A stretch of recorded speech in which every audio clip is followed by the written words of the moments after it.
জাতীয় সড়ক তৈরি হচ্ছে আর তার জন্য ধুলোয় ধুলো। এর জেরে সময়ের আগেই ছুটি হয়ে যাচ্ছে ছোটদের স্কুল। এলাকাবাসী অতিষ্ঠ।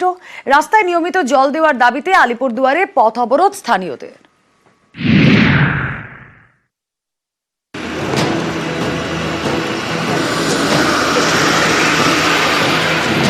আলিপুরদুয়ারের সলসলাবাড়ি গ্রাম পঞ্চায়েত এই এলাকা দিয়ে তৈরি হচ্ছে ইস্ট ওয়েস্ট করিডোরের 4 লেনের সড়ক। নির্মীয়মান রাস্তার জেরে এলাকায় ধুলোয় ধুলো, অতিষ্ঠ স্থানীয়রা।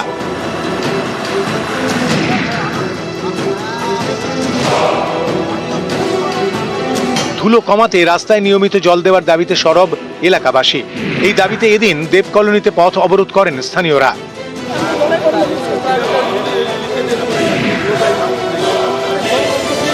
বাড়িঘরগুলোর অবস্থা তো আপনারা দেখছেনই। এই রোডে একটা স্কুল আছে, প্রাইমারি স্কুল। ওই ধুলার জন্য বাচ্চারা ছুটি দিতে বাধ্য হচ্ছে। আমরা যাচ্ছি রাস্তা জলটা দিক, সময় মতো 2 টাইম বা 3 টাইম জলটা দিক।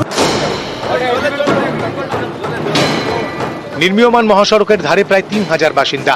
তাদের দাবি, ধুলোয় বাড়িঘরে টেকা যাচ্ছে না। স্নানের জল থেকে খাবার ঢাকা না দিলে ধুলোর আস্তরণ পড়ে যাচ্ছে। কিন্তু বারবার বলার পরেও নির্মাণকারী সংস্থা রাস্তায় জল দিচ্ছে না। এখানেই শেষ নয়, নির্মীয়মান রাস্তার পাশেই রয়েছে নিবেদিতা শিশু শিক্ষা কেন্দ্র। ধুলোর জেরে সময়ের আগেই ছুটি দিতে বাধ্য হচ্ছেন বলে দাবি স্কুল কর্তৃপক্ষের।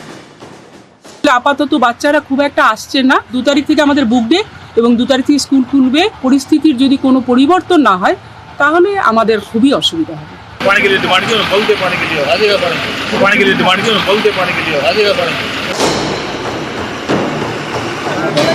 আলিপুরদুয়ার থেকে রাজকুমার কর্মকার, নিউজ 18 বাংলা।